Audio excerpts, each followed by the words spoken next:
down to the end now of our Monster-Mania, of our 31 Days of Horror Marathon for 2025. And while I have definitely had my gripes in a good bit of these reviews, I just want to say that I am still happy that I have this platform and that I've finally been able to review all these classic Universal Monster movies for you. Because old horror movies have been a personal treasure of mine, and I'm happy that I have a place where I can share with all of you guys. So, thank you so much for that. Thank you for all your support over these past 5-6 years. And, well, let's keep pressing onward, shall we? Now, yes, what we have to talk about today is yet again not a horror movie, but at this point, the Universal Monsters was such a lazy, broken down train wreck by the time that this was going to happen, that honestly, not only was this not at all far-fetched, but it also kind of felt necessary to stay relevant for a few more years. Because you have to keep in mind, it wasn't until a few years after this one when we got the creature, the Gill Man, the final classic Universal monster. So, these fun little crossovers were like fun little bits to try and keep people occupied while they were working on the other stuff. So, without further ado or delay, let's talk about them, starting of course with the very first one, and then later today, we'll talk about the other one. And what's nice is that these actually do have a lot of production notes and background, so these will be more like our reviews from the beginning of the month. Awesome. So let's talk about them. And spoiler alert, both of these are great. The next one is definitely the better of these two, but I really still enjoy this one, and I'm still happy to talk about it. So let's talk about it. What's up? What's happening? What's going on? Anybody welcome back to Animation Station, which is your favorite thing, everything animation, including TV, movies, and especially monster films. I'm your host and monster fan, Jackson Small. Welcome back to 31 Days of Horror Monster-Mania. We are coming down to the end of our marathon for the year, and down to the end of the classic Universal Monster horror cycle. As I believe after the two we have to review today, we'll only have like 4 left. We're getting really close to the end. So, without further ado or delay, let's dive into the first one, Abbot and Costello Meet Frankenstein. A really fun movie, another really fun Monster Mash movie, that also has no relation to the previous monster movies, but also is just plain fun. Not to mention, Bela Lugosi is finally back as Dracula one last time in an actual Universal production. Yes, he technically came back in Mark of the Vampire, but he was playing a completely different vampire. He wasn't playing Dracula. This is notably the last time in a Universal Monster project when he returned to the role. So, without further ado or delay, let's dive in, starting with its very lengthy production. The film was originally intended to be titled The Brain of Frankenstein, but its name was changed prior to the filming schedule, which ran from February 5th of 1948 to March 20th of 1948. In the 1996 documentary 100 Years of Horror, hosted by none other than Christopher Lee, it was revealed that the studio hired 2 additional comedians to add laughs between takes on the set. Costello hated the script. He said that his 5-year-old daughter could have written something better, but he later warmed up to the film during production. During filming, Glenn Strange found Costello so funny he would often break up laughing, because Glenn Strange once again played Frankenstein's monster. Necessitating many retakes, this is readily apparent in the scene where Costello sits on the monster's lap, which is a really funny scene. There were several pie fights between takes as well, but Abbott and Costello respected the 3 monsters, Cheney as Wolfman, Lugosi as Dracula, and Strange as the monster, respectively, and made sure no pies were flung at the heavily made-up actors, so the makeup wasn't ruined. Boris Karloff was first approached to play the monster once again, but declined, feeling that the mix of slapstick and horror would be insulting to horror movies. And he's not wrong, but at the same time, you gotta freshen it up somehow. You can't always rely on the same tired formula. Karloff initially refused to even see the movie, although he did help promote the film and can be seen in several publicity photos, including one where he was buying a ticket. Karloff appeared with the duo himself the next year in Abbott and Costello Meet the Killer Boris Karloff. It's not technically part of the Universal Monster cycle, but if you guys want me to review it, I'll add it as a little Halloween special. I don't know, you guys tell me your thoughts on that one. During the scene in the laboratory where the monster comes after Chicken Wilbur after throwing Sandra through the window, or Sandra, however you pronounce it, Glenn Strange stepped on a camera cable, causing the camera to fall and break some bones in his foot. Ouch. Lon Chaney, who was not working that day and who had previously played the monster in Ghost of Frankenstein, took over the role of the monster for that scene as well, as the scene where the monster's throwing barrels and crates at Wilbur and Chick, while they are trying to escape in a rowboat at the pier, which then leads into the ending with the Vincent Price cameo. The Australian Film Board required that almost every scene involving a monster be removed during release, because apparently Australia just didn't want to have any fun. This was the only time Bela Lugosi reprised the famous role he had created in Dracula. He had previously portrayed vampires in the 1935 movie Mark of the Vampire, the 1944 film The Return of the Vampire, and did so again in 1952's Mother Riley Meets the Vampire, and made a gag cameo as Dracula in the 1933 Hollywood on Parade short, where he met none other than Betty Boop. Yeah, it was a weird time period back then. But this was the only other time he played Dracula as a sustained role on film. And he does a pretty good job, even if he doesn't get a whole lot to do, because this movie's juggling so much around. Abbott and Costello's sidekick, Bobby Barber, appears in the film as a waiter at the costume ball. Barber was a regular part of the crew of many Abbott and Costello productions. Deleted and backstage footage from the movie catches Costello and Barber in several hilarious gags and stunts together. The final scene with the Invisible Man, voiced again by Vincent Price, presaged Abbott and Costello Meet the Invisible Man, which came out in 1951, which we'll review next time, and that movie is amazing. Though Price himself did not star, and all the characters were different, Vincent Price had appeared, however, in The Invisible Man Returns in 1940. Thus why he got to cameo as the Invisible Man at the end of this movie. A little bit of continuity, or just a fun little Easter egg. The film was originally budgeted at over $759,000, but ended up going $32,000 plus over it. Abbott and Costello were paid $105,000 each. Film mistakes. Apparently this had its own on-screen goofs. At one point in the film, where Abbott and Costello's characters are going through the revolving panel, Costello calls Abbott by his real name instead of his character name. Oops. Dracula's reflection can be seen in the mirror when he makes Dr. Mornay his next victim. In previous Universal horror films, notably Lugosi's Dracula and John Carradine's House of Dracula, the undead could be recognized because they cast no reflection.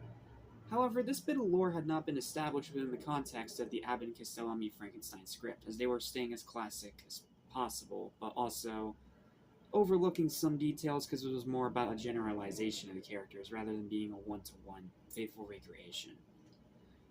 And I'm pretty sure this isn't the only movie from this time period regarding a vampire where that was actually, that bit of lore was ignored, so it can be forgiven here.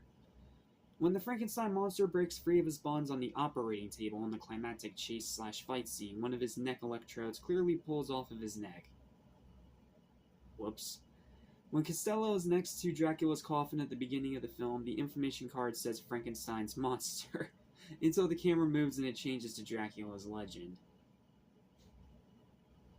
I don't know why, but these on-screen goofs I just find really funny. It's almost as funny as animation errors in cartoons. Abbott and Costello Meet Frankenstein was then re-released theatrically by Real Art in 1956 on a co-bill with Abbott and Costello Meet the Killer Boris Karloff. After being released several times on VHS in the 1980s and 1990s, the film was released 3 times on DVD. Originally released as a single DVD on August 29, 2000, it was then re-released twice as part of 2 different Abbott and Costello collections. Best of Abbott and Costello Volume 3 on August 3, 2004, and again on October 2008 as part of Abbott and Costello The Complete Universal Pictures Collection. Its Blu-ray debut and DVD re-release was on September 4th of 2012 as part of the Universal 100th Anniversary series. But from my recollection, it doesn't have a 4K and it doesn't have a steelbook yet, so there is a good possibility that we will see another re-release of this sometime down the line. I can't talk today. And that's all the background info. And considering we're already 10 minutes into this review, minus the 2 I took for the preamble, yeah, that's a good bit. And it's also a pretty weird, bizarre plot. To put it in simple terms, it's about Dracula wanting to swap brains with different characters. That's the most simple way that I can put it. And the Wolfman ends up finding out about this and trying to warn Abbot and Costello, but apparently they did not take their, that warning to heart, because they ended up doing what they weren't supposed to do anyway, and then it results in a mad chase scene between all the monsters and these two goofy comedians. And somehow it all just works. Like, this movie's absolutely hilarious, and it's not in like a so bad it's good way, it's in like, it's actual genuine clever comedy way, because this is Abbot and Costello. This is one of the most iconic, beloved, and hilarious comedic duos of all time, along with, obviously, Penn and Teller. So, it's a very complicated, silly plot, but it's a complicated, silly movie, so it kind of works. And like I said, it does end with Vincent Price cameo as the Invisible Man. And while part of me will always be sad that Vincent Price did not get to reprise the role in the actual Abbot and Costello meets the Invisible Man movie, the guy that does play the Invisible Man in that movie does such a good job that I'm able to overlook that little bit of unfortunality. Okay, this review's long enough. Let's talk about my overall final thoughts. With how campy some of these films were back then, teaming them up with one of the most iconic comedy duos of all time is honestly not that far-fetched. And not to mention that it's also just an all-around great movie that knows what it is and has a lot of fun being exactly that. Lugosi back as Dracula one last time in a Universal monster production was a treat. The animated opening is phenomenal. It's done by the same guy that animated the original Woody Woodpecker cartoons, and it is so stylized, it is so smooth, it is so ominous. Like, it is such a cool opening. Like, seriously, look it up on YouTube if you haven't seen it yet. It is one of the coolest openings to anything that you will ever see, despite it being in black and white. Comedy is really funny, especially the situational slapstick, which is great in this one, especially with Costello continuously almost getting his brain stolen and getting chased down by Frankenstein's monster and Dracula. Like, it's all the goofy stuff that would end up becoming a staple of franchises like Scooby-Doo.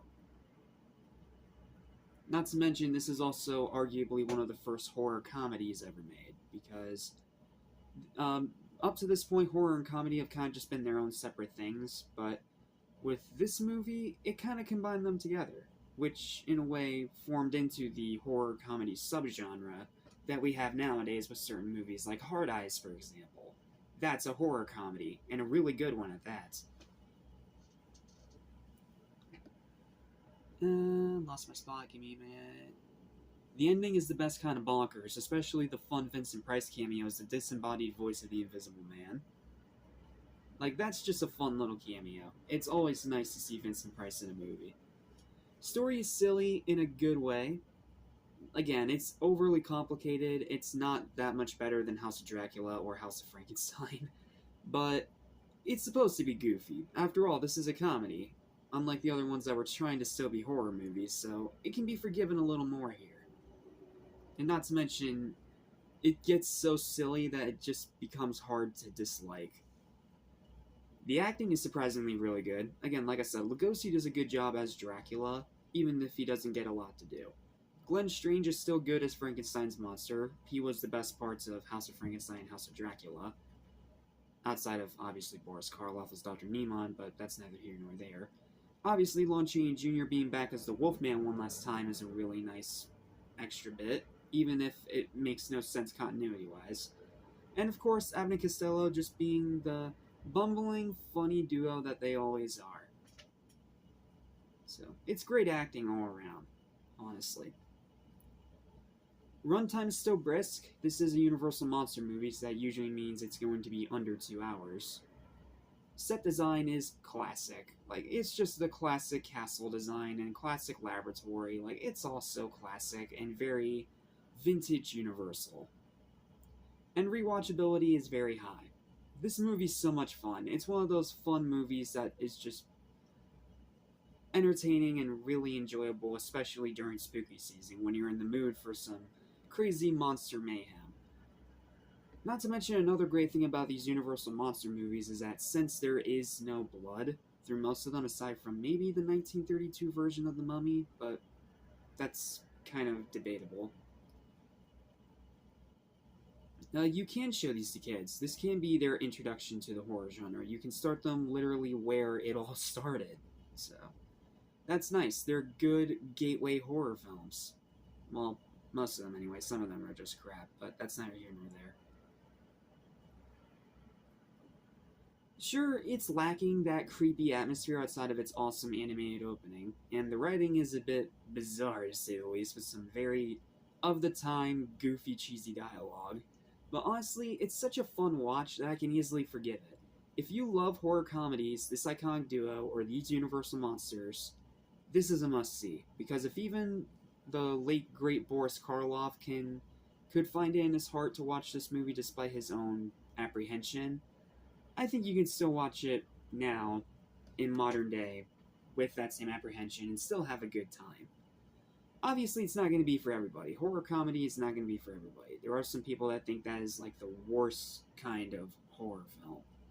And if you're one of those people, I get it. I don't agree with you 100% because I love my fair share of horror comedies, but I get it.